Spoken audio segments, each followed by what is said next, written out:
Hello, graduate students and other friends. This video is the purpose of this is to get you set up using GitHub. I haven't recorded anything like this yet, but I thought it'd be a good idea to try.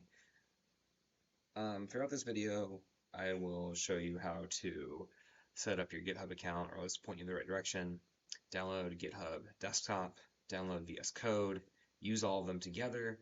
Then I'll show you the UC Psychology organization on GitHub, and then we'll go through the process of moving a repository from GitHub onto your own machine, creating a branch, and I'll explain what that means, making a push to that branch, and then pull requesting that branch back into the organization.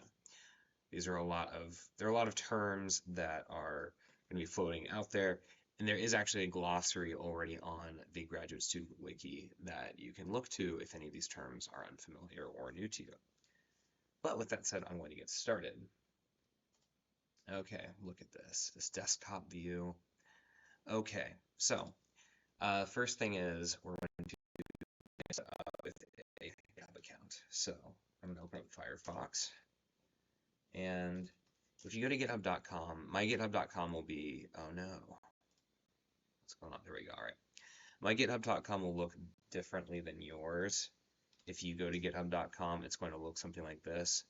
What you want to do is you're either going to sign up with and make a GitHub account if you don't have one already, or you're going to log into a GitHub account that you already have. You can also, let's see, because you all are theoretically students, for students.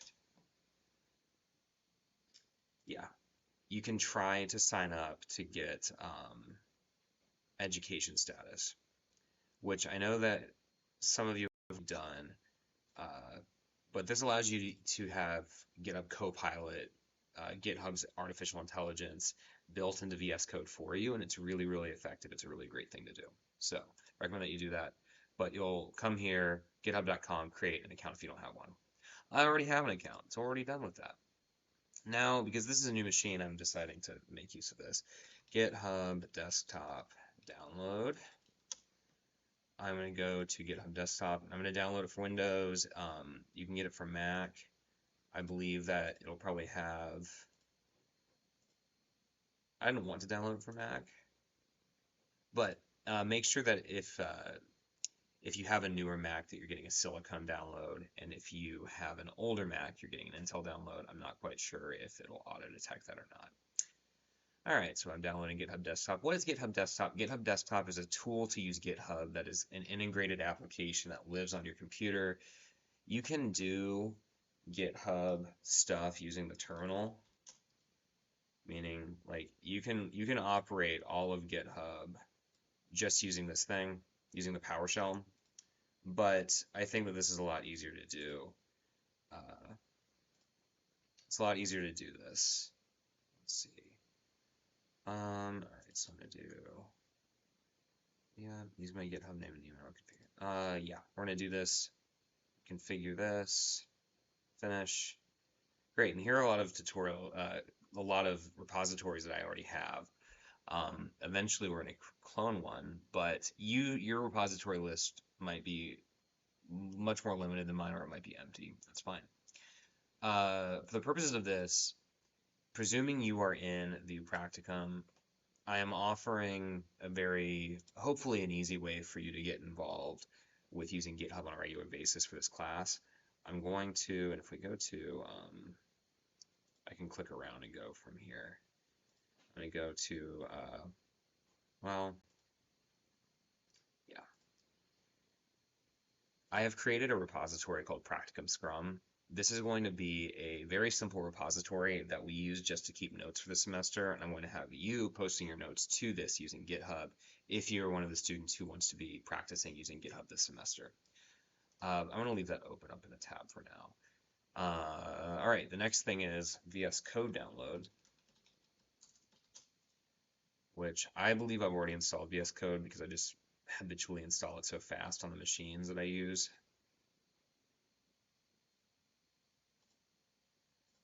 I'm going to check code. Yeah, I already have it installed, but if you need to install VSCode, you can come here, and this is a good place where if you have Apple Silicon or Intel, Apple Silicon is a newer chip set for I think if you have an M1 Mac or an M2 Mac, you have an Apple Silicon chip. If you have an older one, you'll be using an Intel chip. And then if you have a Windows 10 or 11, you can just click this and download it. But I already have VS Code installed, so that's good. All right, so next up on the list would be to join the UC Psychology organization. And if we were to look at what this looks like, you would sign in, and then actually I think what needs to happen is I need to add you. So what you can do is message me your GitHub username, and I will add you to the organization. So my GitHub username is Trent Worth. Your GitHub username might be something silly, or it might be your name. It doesn't really matter. But you can send me your GitHub username and I can add you. So that's how you will be added. Once you are added, I think you'll then be able to clone the repository. Okay, so, and we're already on to this next step, cloning the repository. Here we're going to use a combination of GitHub Desktop and this main sort of repository space. And so I'm wondering, yeah, we're just going to do this for starters. So all you need to do, I'm going to GitHub Desktop here actually. You copy this URL. I think this is the easiest way to clone a repository from the internet. You click this, you go to URL, and then I'm going to paste this in here. And then so I'm actually going to, I think that's fine.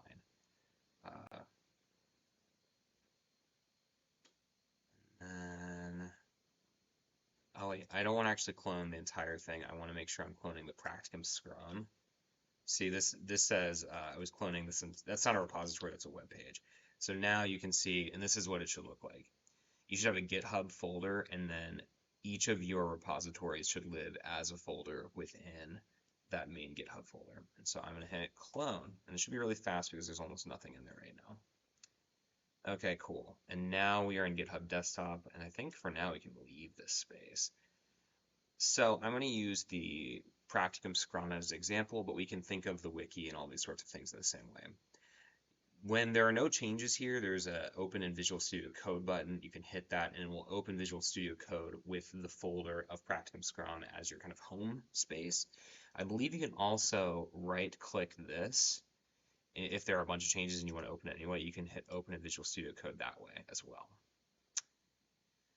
Great, and if you click Trust the Authors here, it won't ask you to do that again. So right now, there's virtually nothing in here. There's an MIT license, which just if somebody were to reference our notes, which they won't, I just put that in there. And here's a README, and this is a Markdown file. .md is a Markdown file, and all of our notes here are going to be Markdown files. Each one of you, if you choose to use GitHub to keep track of your progress this semester, will have a Markdown file. So what I'm going to do, I'm just going to create a folder, and I'm going to call this, create a folder. It's going to be spring. I like to do year first because it organizes things nicer. 2024 spring. So it's kind of assumed context that this is a repository to keep track of our notes, so we don't need to put notes in the titles of anything here. You can assume context. All right, so now I've added one folder. If we look at our GitHub, nothing has changed yet because it's not tracking when we add folders. We need to do a little bit more. So I'm going to add a sample file, and I'm going to add something, and I'm going to call it, you can use your last name if you want, but I'm just going to call this Trent.md. And this is going to be an example of what I would like each of your files to look like. And so on the wiki, I have a link to Markdown syntax. Markdown is just really, really simple text language. So you can do things like, I'm going to have Trent Scrum. I said we don't need to put notes in here, but I'm going to say, I'll just put Trent at the top. Assume context. So this, a # Trent, you can see that this appears. This is how it will look in Markdown once it's rendered as a header, right? So pound is a header. This is a second level header, third, great. And then you can do things like italics or bold by using asterisks in different ways. Notice that if there's not a space there, it puts them next to each other with a space there. The reason I like this is because whether you realize it or not, Word documents are proprietary. If you don't have access to a Microsoft subscription, you cannot edit Word documents. I think that training people to use a text editor that is independent of any one corporation is a really useful thing to do. So I would like you to be using Markdown for as many note-taking things as you can. A great Markdown app that I love is called Obsidian Markdown. It's completely free to use. And you can do things like have graph views of your notes and things like that. And you can also edit your practical notes in there and then update it using GitHub Desktop. But I want you to just, as a default, I'm giving you VS Code to use. All right, so that's showing you some basic Markdown syntax. But I'm going to show you what I want your notes to look like. So you're going to have level 1 header is just going to have your name. And then for every meeting we do, you're going to have the date. So I'm going to put 2024, maybe we'll even call it date, 2024-02-05. We want this format to be year, month, day, smaller, going from left to right. Part of the reason to do that, and the reason we like to do that with our files here too, is because then things will naturally ascend and go, as you go down a folder structure, things that were made later in time will be further down the list by doing dates like this. Okay, so we'd have the dates like this, and then you'd have something like a few sentences for my updates, and you put that there, and then you might want to do some bullet points, and you could do bullet points like this, bullet points, listed out, and the little dash here allows you to do bullet points. And if you want to have indentations, you just indent and then type more here, right? So what you'll do, and because this document will just be for you, right? So if there's another student at Practicum using GitHub, they would have another Markdown file in here that they're editing on their own, but you will just edit this on your own. And this will be a living document of your progress over the semester. And then if we were to do notes for next week, you would want to do, it would be February 12th? 1 week from today, if I'm doing that math right. Man. Yeah, February 12th, I did the math right. I'm not totally useless. And then we'd have more notes down here, right? Very simple. I love Markdown is very clean, very minimal, and it's really nice, but we're just gonna have this for now. And I'm going to show you, if you see in VS Code this little dot, it means that your file has not been saved. So if we go in here and we Control S, save it, or Command S on Mac, it is now saved. So everything in GitHub Desktop should now show us all the changes that have been made. And I want to do like a pause here to plug why should you be even using GitHub at all as a researcher? And I think the easiest pitch I can make is that GitHub is a collaborative and open science tool that you can use. It is one of the easiest ways, if not the easiest way, to create records of your code and share that code with other people. You can also make GitHub repository citable. So if you build a new analysis platform, or if you develop an R package, you can have it all citable through GitHub. If you develop something for virtual reality, if you build an experiment, you can put that on GitHub. There's a lot of reasons as students in CAP or Cora or even clinical students that you might want to use GitHub because it's going to help your scientific communication and your participation in an open sourced sort of environment. Okay, with all that said, so we've made these changes here, but we haven't pushed anything. And actually, I should have done this first. Before we do any of those things, we always want to, okay, soapbox over, now we're going back to this. So the main branch is the branch that is shared by everybody. So imagine that this is a tree and the main branch is the trunk. Main is the trunk of the tree. It is the home of everything that lives within this data repository. What you can do is you can create branches in this little digital tree where you can work on your own little side projects. And if you need to, you can prune those things and cut them off if something goes bad with them. What you can also do is you can take that little branch and then push things to it so it grows and grows all these leaves and things like that. And you can pull that branch back into the main trunk of this virtual data tree, right? And that's a good practice to do when you're working on projects with other people so that you don't edit the same thing. It makes it so that you're version controlling your work. So imagine if you're working on a complex R package with 3 other collaborators and one of you made a mistake. This way you could also go back to one of those branches or go back to one of those versions of the main tree and save the progress that you had made. I think the most important thing is making sure that your branch management is clean. You're not just committing constantly to main because it just makes it harder to use this tool effectively. And that you merge pull requests in a reasonable manner so that your branches don't get too heavy with all these leaves. So what we're going to do is I'm going to call this new branch. And I'll encourage you all to do this too. When you work on projects, if you do your name and then a backslash, what that does is it organizes the branches on GitHub by folders.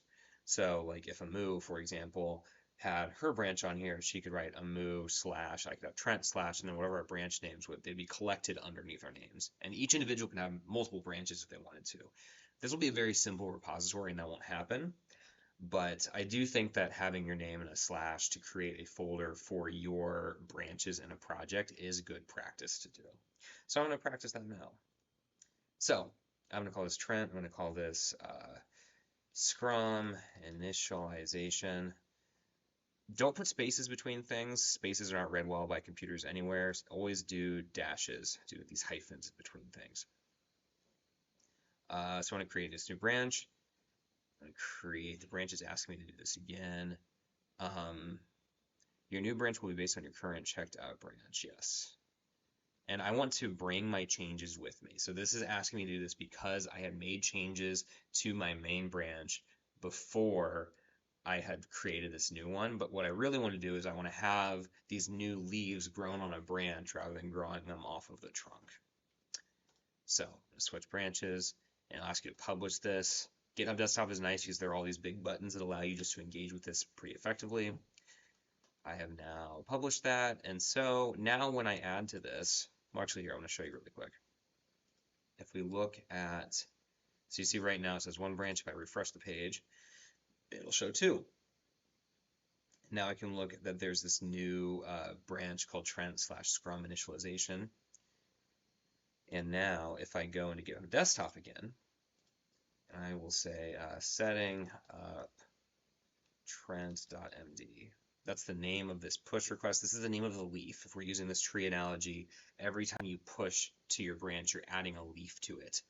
And so setting up Trent.md, and I can do a lightweight description, creating a demo Markdown file for students to see. And I can commit that. There's actually, I'm realizing in this view here that you can't really see. There's a blue button down here. Can I make this visible?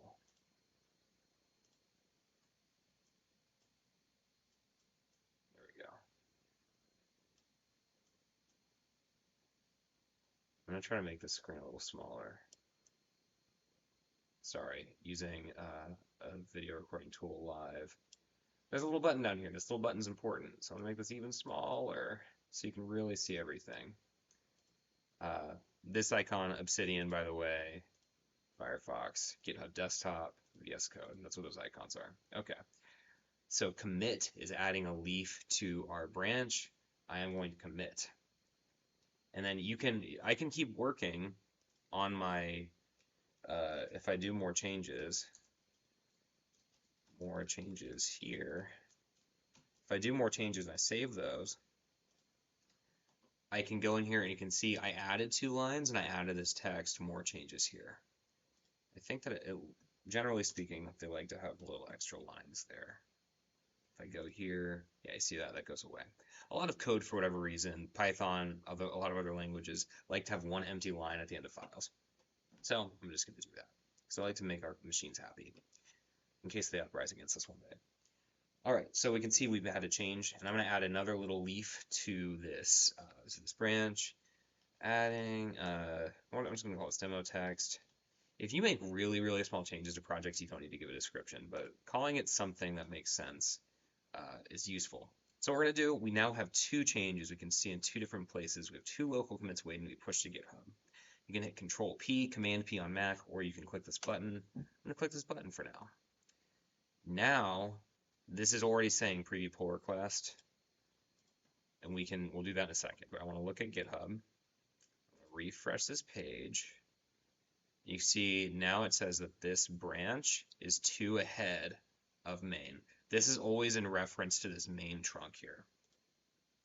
So if I go here, we can say this is 2 commits ahead of main.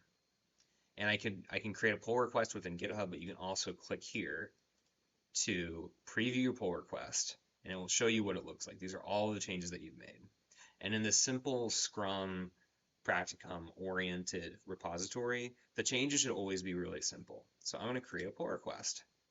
That's going to open up a new pull request. A pull request is taking that branch that you've created and bringing it into main. You can see we're comparing this branch to the base main. And the idea is we're going to fold this back into this code. So if somebody were to copy main again, they'd be copying these files that I've added to the project. You will always add me as a reviewer. You can see these are the people who are already in here. Philip Queen, somebody who I work with for other coding projects, and then Dom is already in here.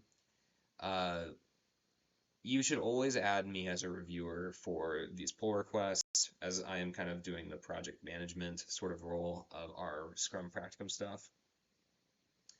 And so you can always add me as a reviewer.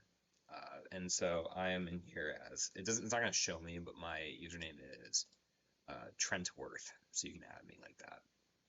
And so you can write a little description.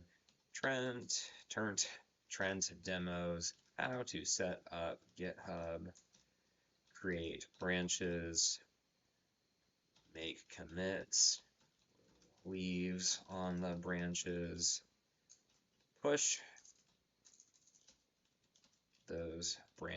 that branch. Let's put those changes to that branch.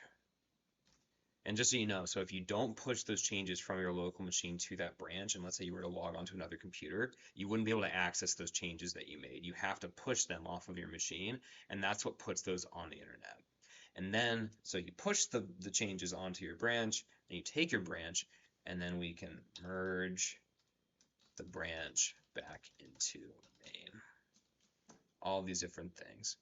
So this, and you can see Markdown supported, so yeah, you do like this. You see preview like that. So it supports Markdown. Markdown is in a lot of places, and it's good for you to know how to use. This also shows you, it shows you a visualization of everything that's changed, right? So I'm going to create this pull request. And typically what will happen is I will come in here and I will review your pull request. And for the sake of the semester, I'm going to be reviewing our pull requests in our Scrum meetings, and then I will greenlight them, and then what you will do is once it has been greenlit, then after I look at this, you will then merge it into the project. So we're going to confirm the merge. Normally, there'd be a step in between what I just did and merging the pull request. Now it says pull request successfully merged. Do you want to now close this? And we do. What we want to do, we don't want to have branches that are no longer being worked on out there in the wild. So what we want to do is we want to delete this branch. Now, and look, you can restore the branch though. That's the beauty of Git. That's the beauty of GitHub. Git is a version control management tool that GitHub has created an ecosystem around. So now if we go back here, we look at this. See, we have to publish this branch again. We don't want to do that because that branch doesn't really exist anymore. We now fetched origin though. When you fetch origin, you're like you're checking the internet to see what version of it lives out in the wild, and then putting that on your computer. And so now if we look here, we can see that there are no colors or changes here, indicating that our we are now on main, which I believe, I'm wondering, do we have GitHub on here by default? It doesn't look like GitHub is on in VSCode by default. This is a plugin manager, these extensions. GitGraph. GitGraph is probably pretty useful. GitLens is also something. GitLens, there we go, I added an E. Yeah, that's not what we want. Anyway, there are a bunch of, there's a whole ecosystem of extensions in VS Code that are really nice. Actually, while I'm here, I'm going to show you, I think, do I have to, is this a part of an extension? Do we have to do this? Or, I think we do actually, Copilot. I'm going to show you how to add GitHub Copilot. And yeah, we want to install this. It's installing both of them, which is good. And so, adding GitHub, I'm actually going to put this in this video because it's so useful. I'm going to allow it to go to GitHub. Open this link. Because I already have a verified education account, the process of getting GitHub approved is like super easy. So now I have Copilot in this repository, and I'm going to show you really quick how to use it here. If I wanted to, and GitHub Copilot works, you hit Command or Control I to do inline things. Add bullet points updating my team on the creation of this Markdown file. This is really silly. So this is like, but it can automatically generate stuff, and then you can hit accept, and we'll just add it. This doesn't follow the format that we had. You could tell it to follow a certain format, but Control I, you do inline text things. You can do that with Python. It's very useful. R, whatever you're doing. You can also talk to the AI over here. Can you tell me the basics of Markdown syntax?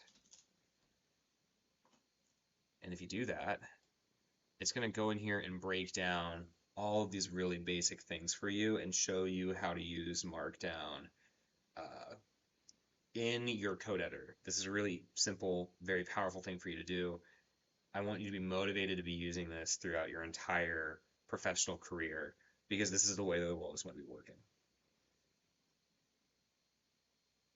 Okay, you can see it's just going to go on and on, which is great. These are really good things. You should definitely use it. Anyway, very cool. It was very easy. If you have GitHub, and you have to use your ID, I think, or pay stub to verify with GitHub that you are a student or staff, because it's part of the educational thing that it's normally, I think, $100 a year or something like that, which if you were an independent researcher out there and you needed to buy it, I do think it'd be worth it, but that's something for you to consider. Okay, let's go back to our notebook, our notes here. So we've done all these things. I think we're done. We've made a pull request. I've shown you how to clone a repository on your machine. I've showed you how to create a branch, and shown you what it looks like for when you were, if you were to check let's see. Scrum. Yeah, one branch now. Showing you all the things. I guarantee that I've spoken too quickly over things, but I think this is a good start. If you have any questions, please let me know. Thank you. Thank you so much for watching this. I'm looking forward to having people interact in this space, and I hope that it is useful to you. Okay, thank you. Goodbye.